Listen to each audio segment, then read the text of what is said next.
Imagine that you're sitting on a boat floating in the water and holding a rock that you then throw into the water and it sinks. Did you just cause the water level to rise, fall, or stay the same? I want you to think on that for a minute. And to make the problem a little more clear, imagine the boat is in a container not much bigger than the boat. Will the water level rise, fall, or stay the same? I recommend pausing the video to try to figure it out first.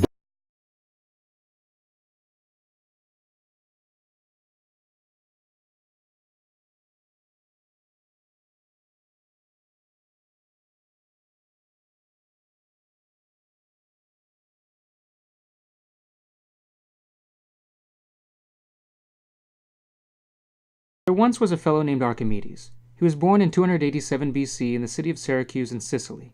He was a Greek mathematician, physicist, engineer, inventor, and astronomer. One day, Archimedes was summoned by the king of Sicily to investigate if he had been cheated by a goldsmith. The king said he had given a goldsmith the exact amount of gold needed to make a crown. However, when the crown was ready, the king suspected that the goldsmith cheated and slipped some silver into the crown, keeping some of the gold for himself. The king asked Archimedes to solve the problem, but there was a catch. He couldn't do any damage to the crown. One day, while taking his bath, Archimedes noticed that the water level in the bathtub rose and overflowed as he immersed himself into the tub. He suddenly realized that how much water was displaced depended on how much of his body was immersed. This discovery excited him so much that he jumped out of the tub and ran through the streets naked, shouting, "Eureka!" which comes from the ancient Greek meaning, "I've found it!" What did he find? Well, he found a way to solve the king's problem. You see, Archimedes needed to check the crown's density to see if it was the same as the density of pure gold. Density is a measure of an object's mass divided by its volume. Pure gold is very dense, while silver is less dense. So if there was silver in the crown, it would be less dense than if it were made of pure gold. But no matter what it was made of, the crown would be the same shape, which means the same volume. So if Archimedes could measure the mass of the crown first and then measure its volume, he could find out how dense it was. But it is not easy to measure a crown's volume. It has an irregular shape that's different from a simple box or ball. You can't measure its sides and multiply like you might for other shapes. The solution, Archimedes realized, was to give the crown a bath. By placing it in water and seeing how much water was displaced, he could measure the volume. Then he'd calculate the density of the crown.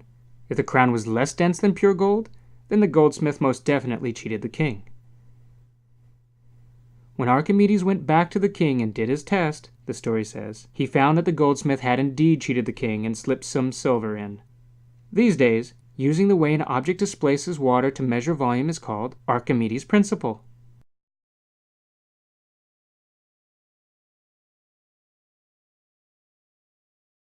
Now, at this point, we could turn to Archimedes' principle, which states that the buoyant force on an object submerged in water is equal to the weight of the volume of water that object displaces. Imagine an extreme case where our rock is super heavy but really small, a black hole rock. Now, when you put that rock in the boat in the first place, the boat had to sink very low in the water to compensate, and consequently, it pushed the water level up by a lot. When we throw the rock in the air, the boat goes back up, but the water level goes back down. And then when the rock drops into the water, it's pretty small, so the water level doesn't rise back up much at all. Easy. So in the end, the water level goes down. And we can make the argument that this is the case for any rock that starts out in the boat and then sinks in water. I'll leave that to you to work out.